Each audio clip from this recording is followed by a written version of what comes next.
Flow Management Polska. Am I right? Yeah. Okay, so then good evening, everybody. Whatever country are you from? So we have Azerbaijan living in Poland. We have some other countries and also people from Poland. So then good evening or good morning.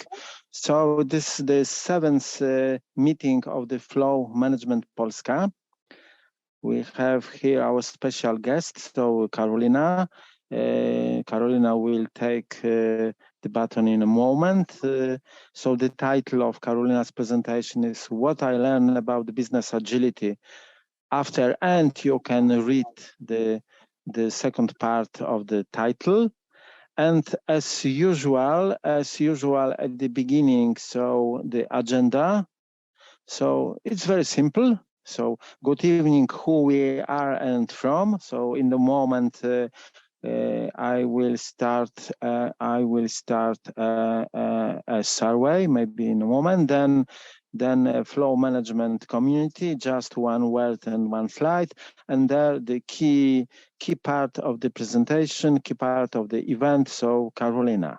And question and answer, and the summary, closing, next meeting, and the survey. So this is our plan. Okay, so then maybe I will move to Flow Management Polska community. Yes, that's right. Okay, so probably you know, or maybe you are quite new to our community. I have noticed on the list of participants that about 45 or maybe even 40 people are who registered to the event are quite new to the community. So you are welcome. And also warm welcome to the people who are with us from our first meeting in November. So as I said, it's the 7th, and the second one will be in 21 days in June. And the idea for this community or for this group is just to share experience, to share learning, to share knowledge, to discuss, to make some workshop as we did in the previous session, with the idea of the focus on the flow.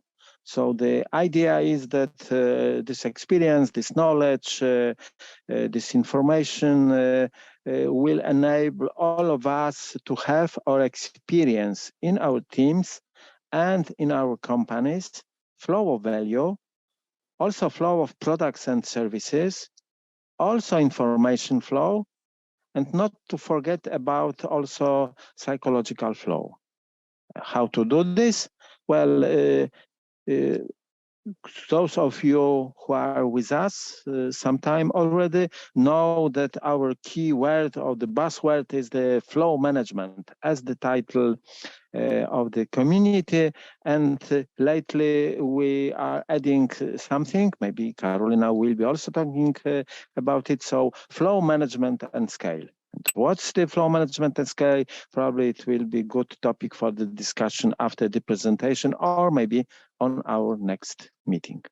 So this is the flow management Polska community about. So again, those of you who are new to the community are warm welcome and hope that you will stay with us. Now, by the way, if you don't know me, my name is Jerzy Stawicki, and well, I think that on the meetup group you can find some information about me, so not to take time. Okay, so then what we can do, then I have prepared the slide about Karolina, but then learn that the same slide, but much bigger, is in the presentation of Karolina. Yeah.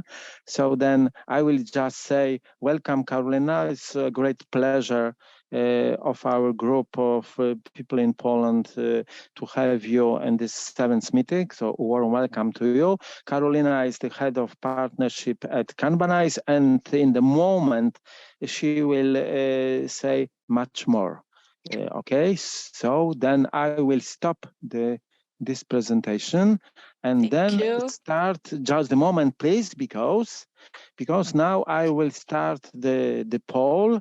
Please answer, because in the poll should be the questions about your role and experience and something like that. Okay.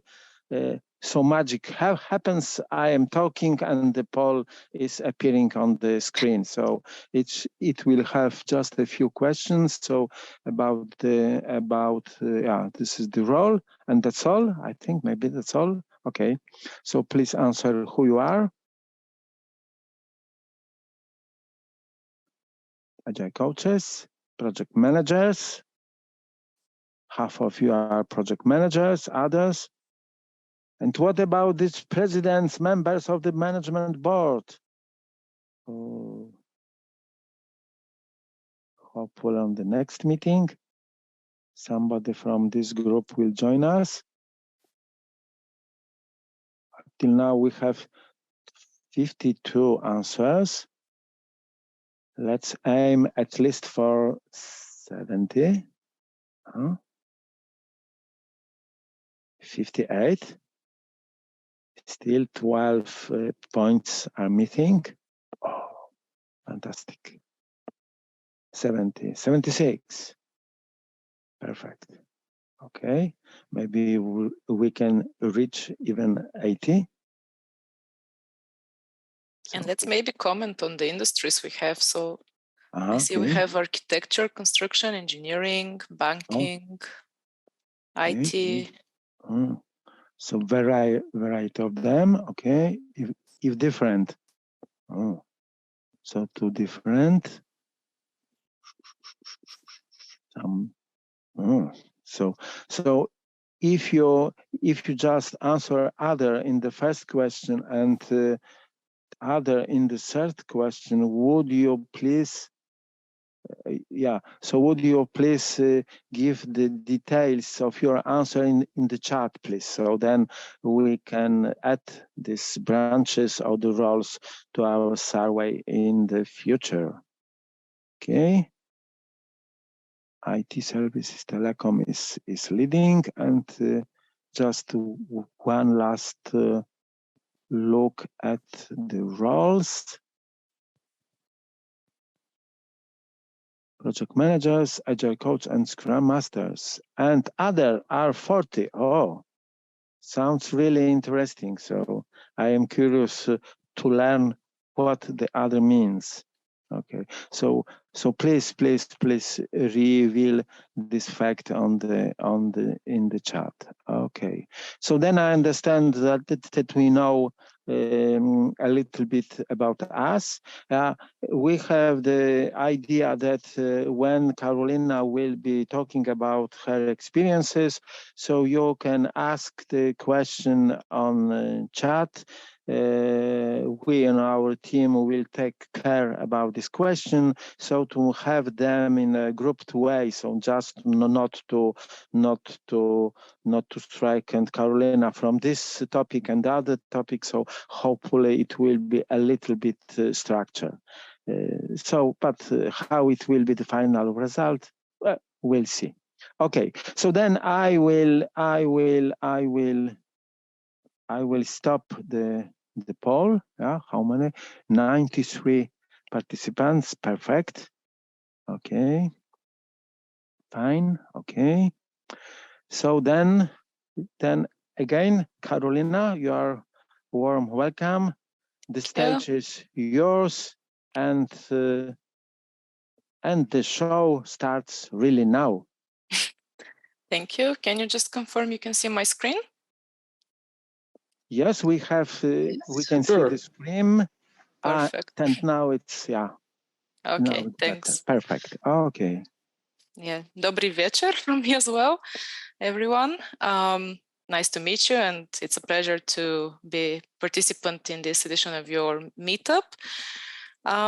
Probably many of you will agree with us that the past couple of years were very challenging with COVID-19 and the ensuing financial instabilities around the world that followed up just after the pandemic. And The recent developments in artificial intelligence have told us that the only constant in life for the future, at least, is going to be change. And in order to remain relevant, our companies and we as people have to learn to adapt very quickly. The forecasts at the moment are that more than 300 million jobs will be obsolete in the next couple of years. And I believe that there is not a better time to talk about business agility than right now. And speaking of business agility, I would like to ask Veronica to launch a little poll and ask you, what is business agility to you?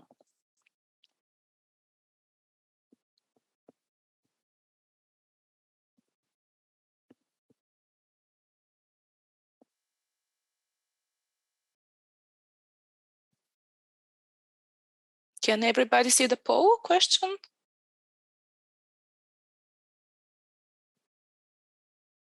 Okay, we have answers coming in.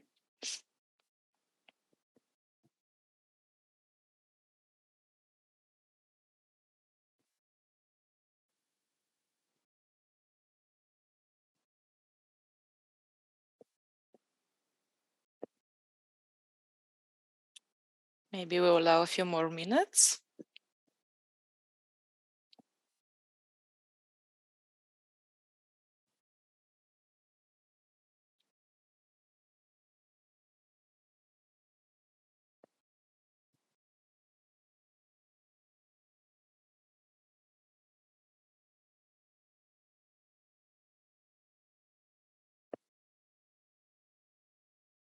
Okay, might end the poll now.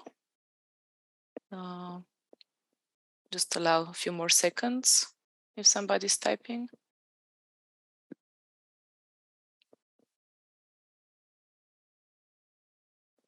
Okay, I'll end it. Let me just share results. Just a second, because I have some. Yeah, great. I can see them. So we have performing in accordance with the Agile rules, a buzzword without objective criteria. I'm not saying anything, staying on top of things and making sure that we are ready to change the strategy if needed. Company adapt from customer expectations, being able to adapt quickly to changing demands across the entire organization, ability to quickly launch product to the market. So I'm very happy actually about these results, guys. And I'm going to share with you what business agility to me means personally. So by background, I'm an engineer, aerospace engineer. And when we studied materials and material science, we studied about a property called elasticity. And basically the elasticity of materials determines how much stress or force we can apply to a material before it breaks, and how much force it can take, and basically when you remove that force, go back to its original form. And to me, elasticity is a very good metaphor for business agility. The hard times, which are probably going to be facing a lot of our companies in the future, can either be an opportunity to really outdo our competition, or they can be a reason for our complete extinguishment. And being flexible and having business agility will be a huge factor in what the result of this is going to be. We at Kanbanize have always strived to work very closely with our clients and on real-world problems. Unlike other software vendors, we've tried to stay away from what is a buzzword and what is trendy at the moment. And we've tried to focus very much on the practicality of things and on the real issues that our clients are experiencing, were experiencing in the past years. And as time went by, the problems that they were experiencing were becoming ever more complex. What I mean by this is that if 5 years ago it was revolutionary to talk about flow at the team level and having work items flow, and there were the types of debates whether we should be doing Scrum and iterate or we should do Kanban and flow. In the more recent times, the types of problems that companies are tackling are much more sophisticated, and they require much more sophisticated solutions as well. It's no longer about having flow at the team level. It's correct that flow is very important, but if you end up going very fast in a lot of different directions, if you miss alignment between your teams, if you miss coordination between your teams, then flowing very fast is not going to matter, and it's not going to give you the business benefits which you're after with business agility. And what's the thing that aligns our companies better than the strategy? People, or more particularly Peter Drucker, said that culture eats strategy for breakfast. However, most of the customers we are talking to who have problems, they don't have a bad culture. I wouldn't say that we're talking to people who are not driven. Quite the contrary, most of the people are very driven. They come in to work every day, ready to have success and win the day. And still they have issues achieving business outcomes.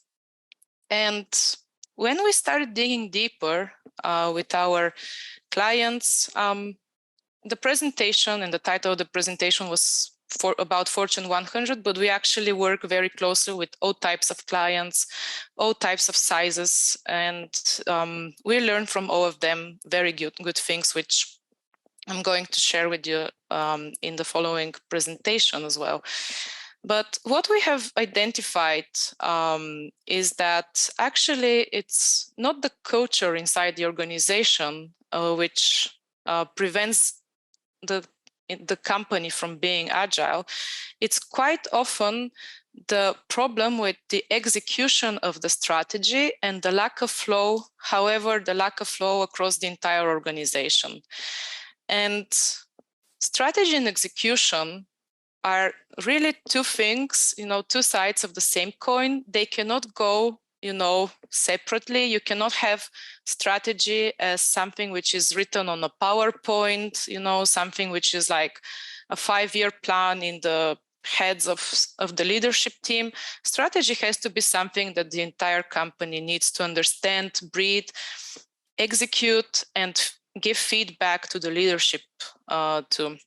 One of the things which we have noticed quite often with our customers is that the real challenges are happening at the very top level of the company.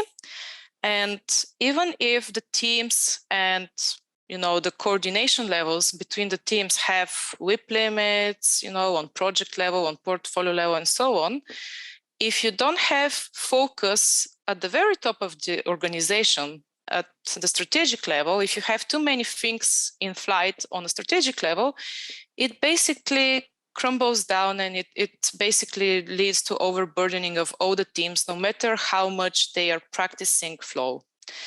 The reason why a lot of companies have many different strategic goals and objectives is mainly because of the bad execution and also in the lack of feedback loops.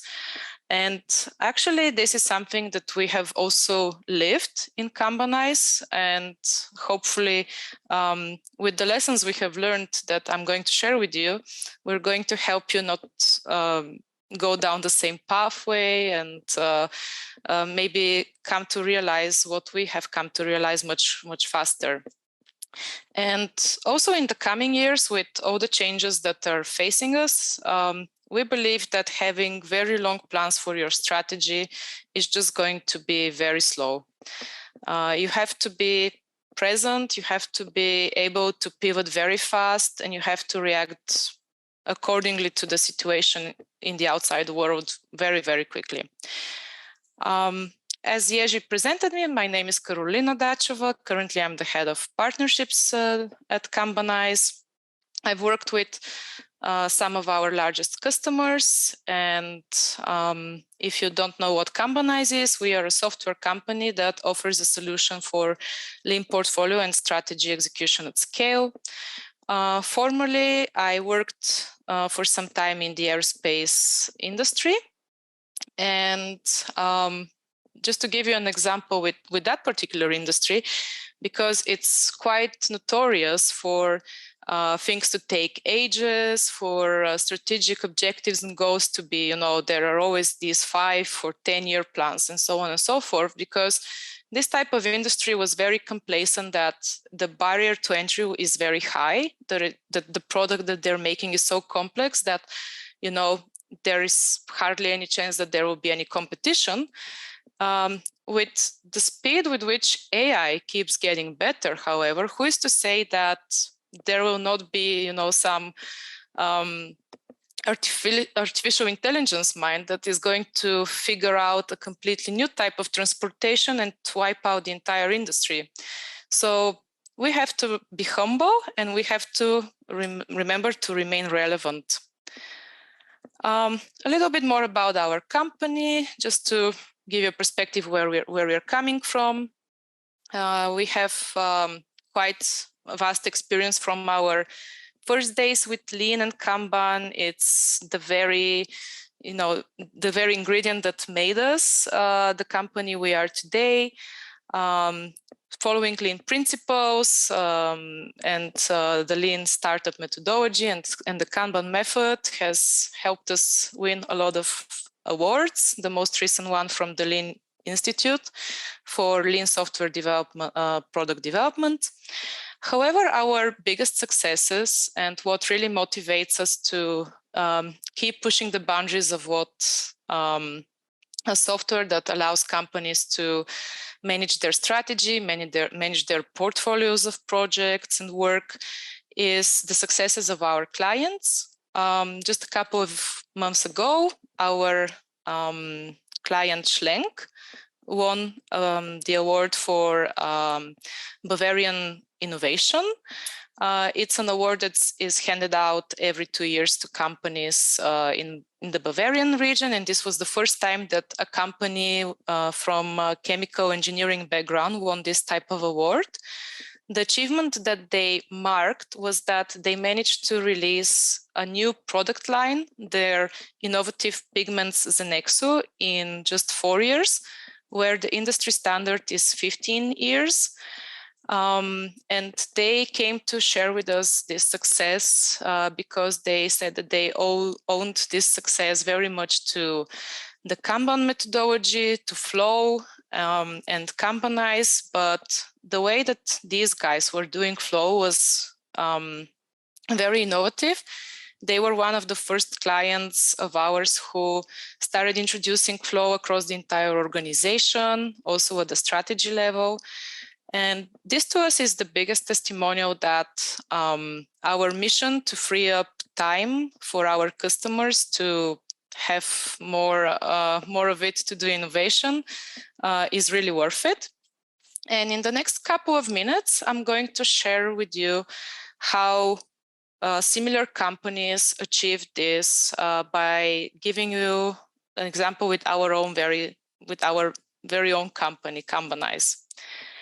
So I'll take you through our journey to business agility and to basically how things are working today for us at Kanbanize, and I'll try to share with you some lessons learned, some best practices, so that you can get faster to where we are and also some of our very successful clients. At the start, I'm going to tell you about how we did team flow optimization, then we moved on to cross-functional flow optimization, and at the end, how we introduced cross-functional alignment. Before we go deeper into the how, I would like just to give you a perspective of our company structure. So we have one level of of C-level people, and then we have a couple of different departments. Like most IT companies, we have business departments. So those are people facing either our customers or potential clients, or our support team, the partnerships team, and our marketing team. And we have a technical division and product division. So at the start, which was maybe 3 years ago, more or less, when we used to be at maturity level 1, pretty much, we were very focused on having flow at the team level. This is what probably most organizations go for at the beginning.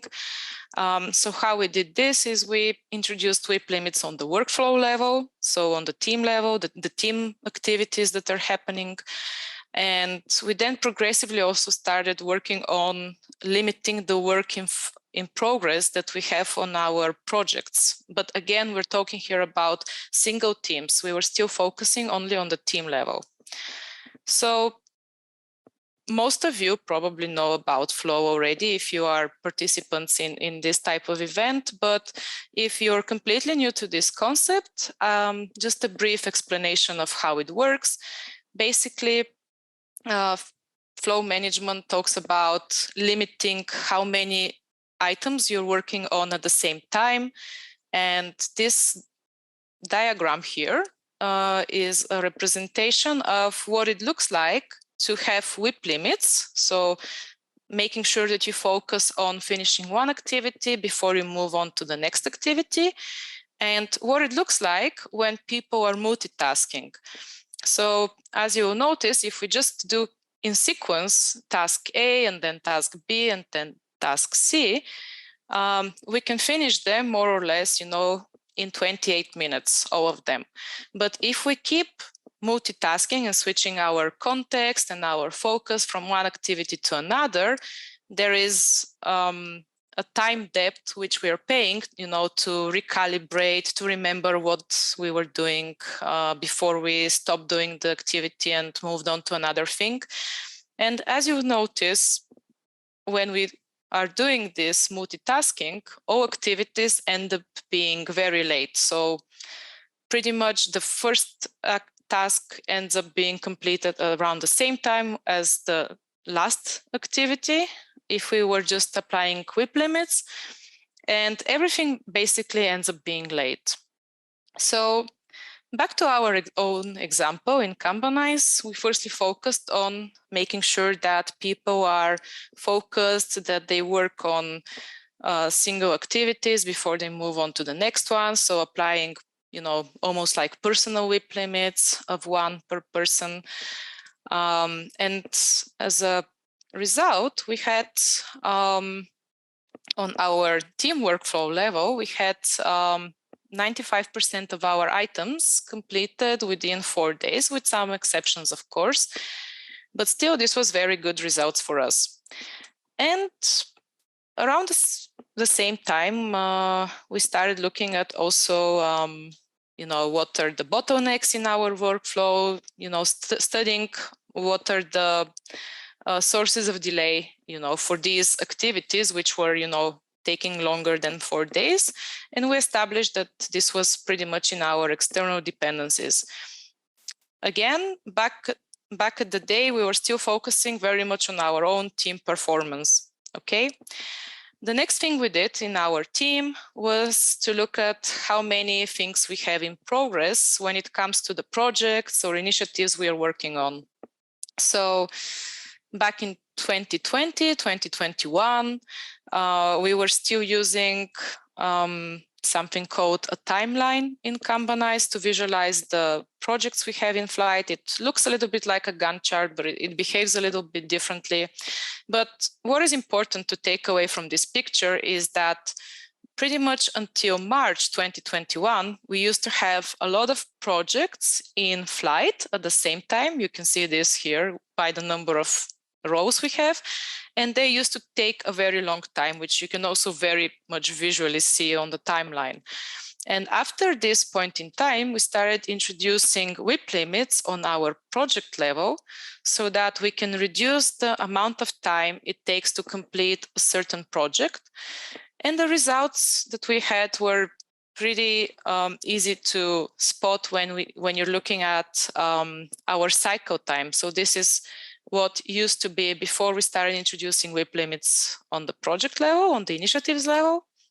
This is how long things used to take, pretty much more than a month, very long time.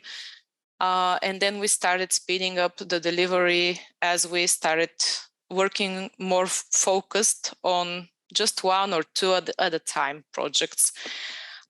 This is important because if you are able to deliver faster in shorter periods in time, you have more opportunities to get feedback than if you have very long projects that run forever.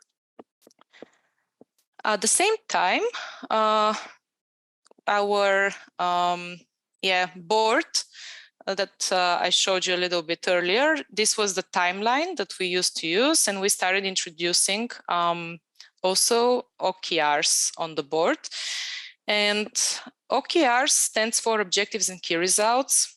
It's a way to basically measure the business success of the work that you're doing. That's at least how I would put it in very simple words. So we started thinking about not just the flow of our work, but also the meaningfulness of the work we are doing. So whether what we are doing is just occupying us, and our time, or it can really help the company move the needle and go into the desired direction. So around this time that we introduced outcomes, we decided to also abandon the so-called timeline for one reason, and that was that we basically, when you finish the actual work on some initiative or some experiment or some project, sometimes it takes time to measure the actual business outcomes of your work. And that's why for us, a Kanban board view was a lot more practical. We could track at the same time what's in progress. And as you can see here, our WIP limits were present, and we were queuing up here in the committed and in the queue and in the refinement. We had our backlog of coming initiatives, and everything which was completed in terms of work. So it was 100% done, but we still had to track the results of this. So the outcome, not just the output of our work, was moved here in tracking results until we can measure whether it actually had an impact or not. So that's one very important thing to notice here in our development as a team. Around maybe 2 years ago, we also started introducing the flow concept at the coordination level of the organization. So remember the company structure I showed you a little bit earlier. So we started having weekly meetings between the heads of different divisions. And during those meetings, we were going to coordinate which team is working on what. And also we introduced what I have here put in a rectangle, the cross-team initiatives. So this was the first time when we as a company started coming together and we started thinking about what are some cross-functional dependencies we have between the different teams. However, as you'll see from this older version of our management board, as we call it, is that even though we had started thinking about, what are the cross-functional dependencies, and we had visibility over what other teams were doing, and we were collaborating, on our KPIs. One thing which was a problem with this board layout was that each team still kind of was swimming in its own swim lane. So each team still looked very much at its own garden, so to say, and very similarly to team-based Kanban boards, where it's not recommended to put swim lanes of individual people, and to make sure that you visualize the entire work of all people. We basically ended up with this type of issue, however, on multi-team level. And even though at the time when we introduced OKRs and business KPIs, even if we had quarterly meetings to agree on which team is going to contribute how in terms of, generating new sales or expansion initiatives or churn prevention and so on, they were still very much working, in isolation from each other. And that was a problem because when one team needed something from another team, which happened every now and then, that formed bottlenecks and introduced delays in between the teams. And in some organizations, this very much also can lead to very large frictions between teams. Thankfully, our company culture at the time was very good, and we are always thinking about how we can improve things. So we didn't end up with any bad feelings or any frictions and like that. It was just an opportunity for us to grow yet another level, in terms of our maturity. And we realized that even though we kind of were aligned in terms of numbers that we are after and so on, we still lacked alignment in what we are doing. Each team was still deciding for themselves what they're going to do to change the entire company, which kind of didn't work. It pretty much looked like this at the time. So the next thing we did, and that was just around a year ago, when we started working with some of our largest customers. So one of them is a leader in aerospace and the other one in oil and gas, who are delivering flow at scale across the entire organization. So that's thousands of users.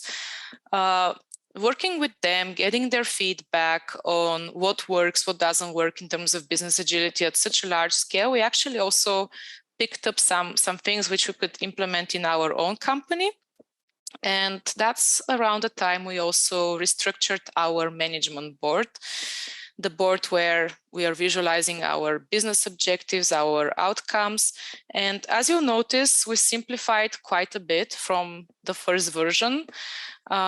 We now had only one long-term objective, a couple of annual objectives, but again, we kept, those under strict control. And we decided that we're going to try to have areas of focus, and those areas of focus are going to be then the strategy for each of the teams in the organization. I'll give you in a bit a practical example of exactly what this looks like. But for us, this was very revolutionary. It was the first time where all teams were coming together. We were experiencing much less delays, much less friction, and we could feel like we were working finally together as one company and going in one direction. And we could all feedback whether this strategy was the right strategy or we should pivot and try something else. And we actually had the data to back up whether this was, the right direction to go into or we should pivot. So that's also very important here. It was not based on gut feelings. It was actually backed up by data, by our key results. So just to give you an example of what it looks like today, the flow down of our strategy. So for example, we've tried to concentrate on one objective, which is to reach out to more customers and companies which are outside IT. And this means that we need to have what we call a playbook for non-technical companies, non-IT companies, how they can use flow in their organizations. And this then further down breaks down into different sectors. And we sat as teams, marketing, sales, customer success, all teams together. And we looked at who are the customers where we have the most successful stories. And let's start concentrating on one industry at a time. An example of a key result would be to have, for example, 6 new clients from such type of companies by the end of 2023. And pretty much so far, this has been going very well for us, also for our clients. Thanks to their feedback since the launch of some new modules inside our software, which helps them track these business outcomes directly inside the software, they are able to, for the first time, that's really their words, for the first time to see what's happening across their organization in one dashboard. They have in one place all the strategic goals of the organization, what's at risk in terms of, that's business risk. So we are not going to hit this business target, and what's on track or not on track, in terms of also work progress. And to leave you with some couple of remarks at the end of this presentation. If you want for your organization to really stay relevant, and if you are really after business agility, make sure that the tools you are using are scaling and maturing together with you. I'm mentioning this because I'm seeing a pattern that a lot of companies are using different software solutions for different teams. For example, there are some tools out there which are very specific for sales teams or for marketing teams or for construction teams, and that's fantastic. However, as you start maturing and you start looking at what's the strategy, how strategy flow downs across the entire organization, how all the teams come to work together and interact, which is inevitable, you're going to come to realize that you need some tool that is going to be very flexible, and it's not, it's more democratic, and it's not just about, for example, developers. So I was talking to a client last week in Italy, and she mentioned how the tool they were using was very developer-centric, and for a very long time, that was the reason why the rest of the teams didn't want to visualize their work. It was just not the tool for them. It was very, very specific for very specific process and type of working. So it was preventing them to grow and scale their business agility. Also make sure that you work with vendors who understand your real problems and not such who are just following trends and things which are rooted in theory. And business agility is now not a question of whether we should be agile and so on. It's more a question of how and when.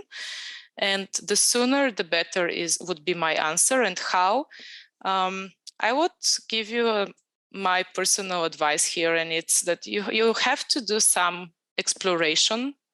There are, of course, some best practices like the ones I just shared with you, but these are our lessons learned, and they are very much unique to our organization. So different organizations will have different learning curves, and that's why I just recommend taking a more evolutionary approach to business agility than following some steps and recipes which promise you business agility, but they actually don't work in the end. And with that, I'll finish, and I think that gives us a good 10 minutes for questions and answers. Thank you so much. Okay, thanks a lot, Karolina. So for me, it was really a fantastic presentation of the really difficult journey in a short time period.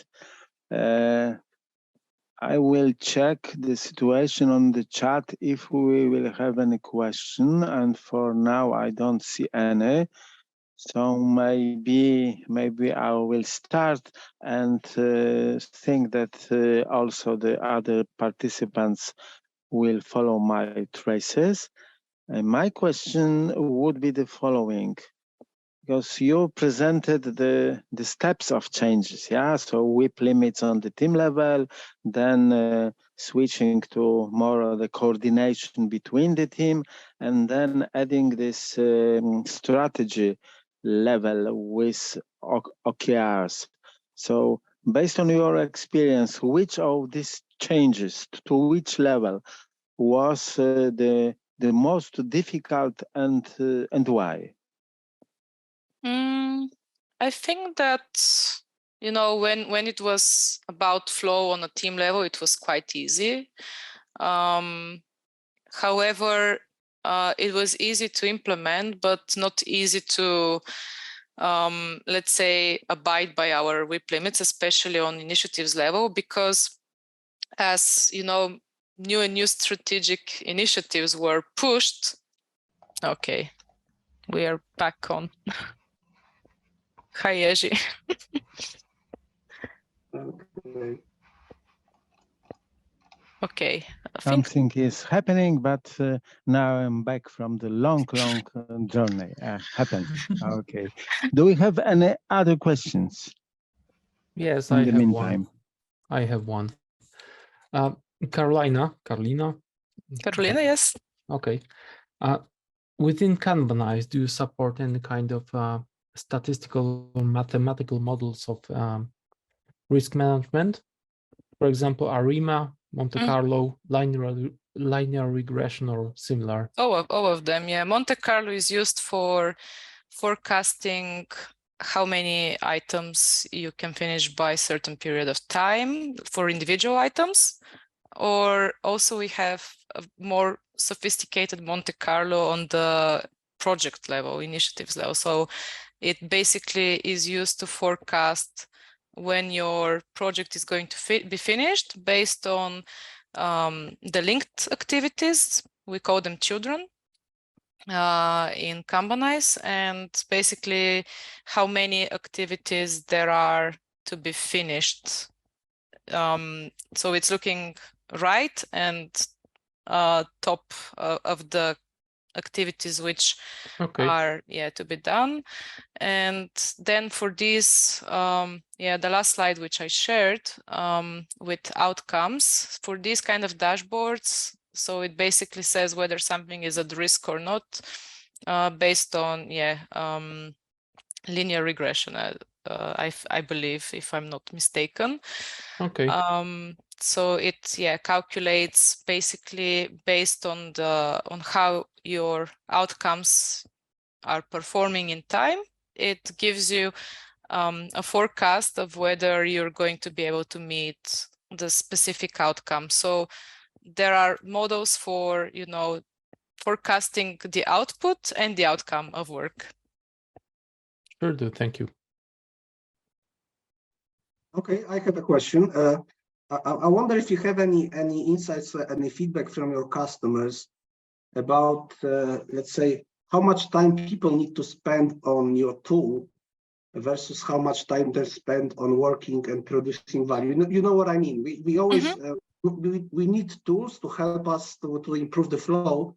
Yeah. We don't want them to take over our time and and take our time instead of really building the value. What's your experience? Funnily enough, our customers say that we have saved them hundreds of hours of reporting only because just updating the status of something, you know, takes just a couple of clicks, whether previously it used to mean we need to have 10,000 meetings a week with each person just to obtain the status of things.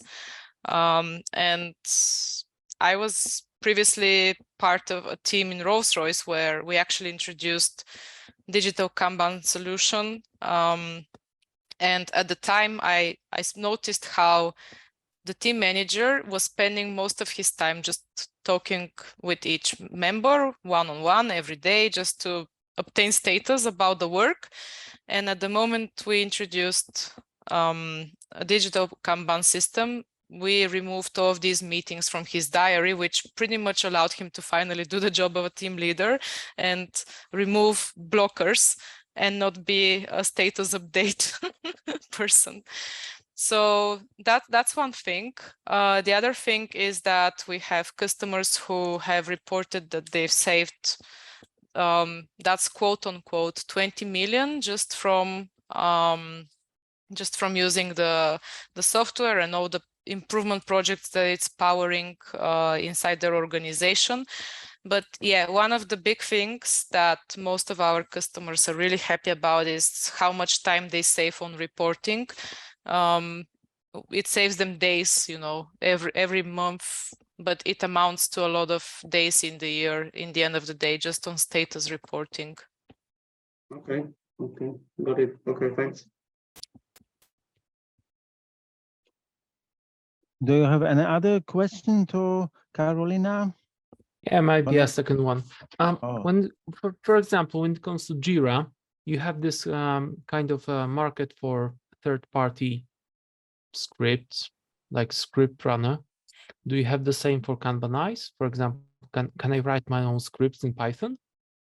No, you can't write any scripts on, like in similar way for Kanbanize. Okay.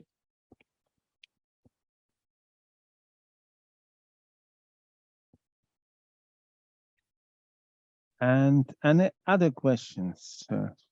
We have question about this evolution, a question about this mathematical model, then the savings, scripts, so quite a lot of questions from various topics. Any other questions?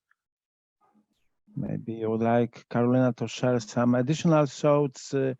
You have some challenges, and maybe Karolina can suggest the direction for the solution. I'm thinking, for example, my company currently uses ClickUp as our solution, and we are not entirely happy. We are looking for other solutions as well.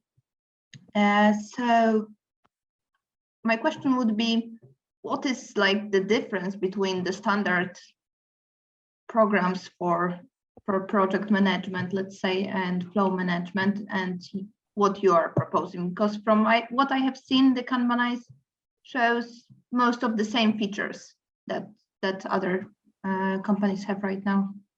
Yeah, the things are very different, but in order to understand them, you have to understand what's the difference between predictive and deterministic type of work and probabilistic. So ClickUp and Monday and similar tools, they are deriving from something which exists since 1800 and something which needs to be revolutionized, I think, at some point. People keep thinking about work as something which we can plan and predict. And that was okay at the time when we were building bridges and roadworks and building houses, because it always takes the same amount of time and you can plan it. I mean, there are still a lot of jobs out there which you can plan. For example, once you already know the design for a house, you pretty much can plan how long it takes to build the walls, to paint them, and so on. That's something that you can kind of plan for, and it's repeatable process, so you can measure it. Where we are entering in the last 10-20 years, worldwidely, is the knowledge-based work, and that's where things start being not predictive. And what we end up with is project managers trying to use Gantt charts, and I've been there, trying to plan something which was never done before. How can you plan for something which was never done before? So the type of work which is creative, R&D, like Schlenk, for example, they were discovering a completely new product. Our aerospace client, for example, who are designing new aircraft engine. This is the type of work which is difficult to plan and schedule. You have to have some major milestones, of course, that's completely fine. But in terms of, how long things take, you have to use more probabilistic methods. And that's what we were talking about just earlier, about Monte Carlo simulations. So this is using historical and statistical data about your throughput of your team and using this, the real actual data of your throughput, of your cycle time, to actually predict how long it's going to take to finish the next couple of items that they have to do. So back in the day with Rolls-Royce, we were basically stuck with this problem that we didn't know how long things take. We only had the plan, the Gantt chart, but it was not updated regularly. It was updated by one person only, and we wanted to democratize a little bit the process and let people update the system and also collect data, which can then help us become a little bit more predictable. So that's a completely new way of thinking about work, deterministic and probabilistic.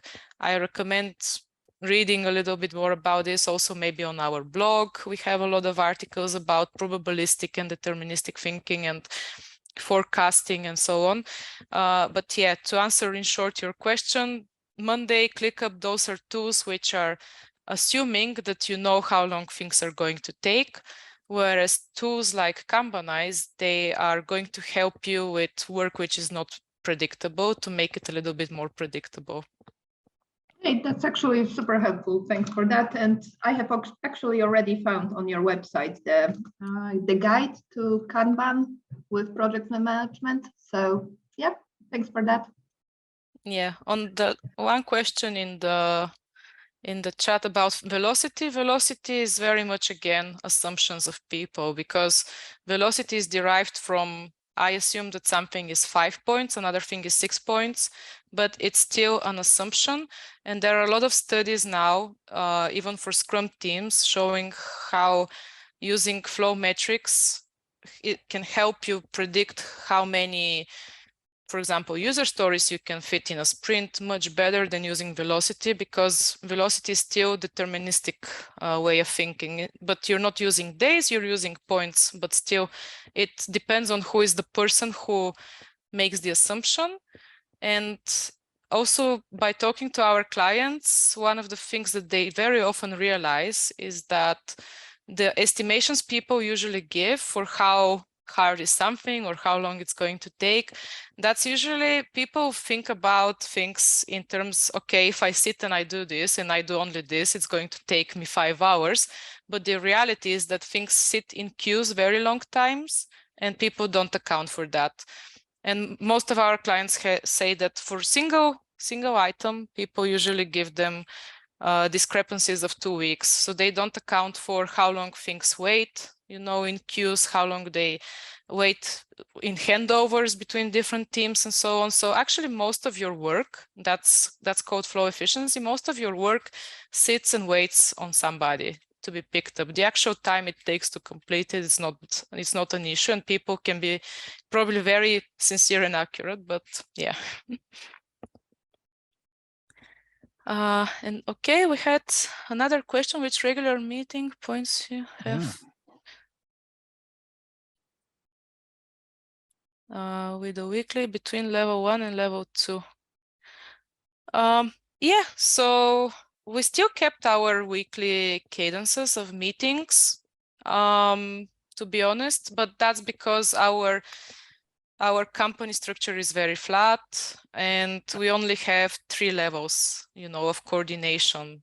So for us, we don't need so many meetings, you know. We have a daily inside each team, and we have a weekly between the team leaders of different teams, which in our case works very well. And every month, you know, we have with the C-levels of the organization. Just one recommendation is, the more often you talk about your strategy, the more chances you have, you know, during the year to pivot and to change it. Because, for example, for some companies, it might be okay to meet every quarter. Depends really on how fast your industry is. We are in the IT industry, and things change every day, you know. Every day there is something new, like AI and so on, and you have to take measures. There are industries where things change a little bit more slowly, so the cadences have to be, you have to use some sanity there and see what, maybe experiment, start meeting every 2 weeks and see whether that's fast enough for your organization or not. If things change faster than your cadence to sync, that means you have to meet more often. Perfect. I see also some comment from Maciek about velocity, but Maciek, please, we can, I think, to skip this topic, so it will be a mathematical discussion, and you probably don't know, but Karolina is really a big person in the maths, so some Olympic games like this, so I wouldn't recommend you to discuss math stuff with Karolina. A little bit joke, but as in every joke, there is some true. Okay, so Maciek, maybe another time. But I see now we have 11 participants, so some people has already left. So maybe we are heading toward the ends. And as I started the question, I also have the question to you, maybe the question, it is the suggestion, because I understand that you have covered in the presentation really some new points, some new topics. So it's coordination between teams, resignation from timelines, OKRs, some, in my opinion, quite a lot of new stuff to think over has appeared in your presentation. So then my point would be, what could be your challenge for our participants? So maybe if you would like to give to our participants some topic from this management, from the team, from the coordination, from the strategy, which they should think quite anew about. Yeah. So what would be this? Just to leave the participants with something to think after our event, after our presentation. Something rather difficult. Let's call it a brain teaser, for example. So what would be this topic for our participants? Maybe just one thing.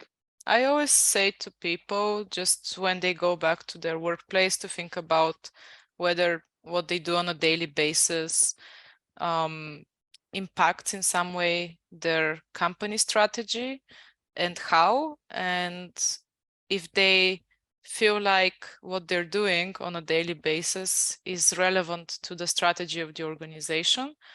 Yeah, have a think about this.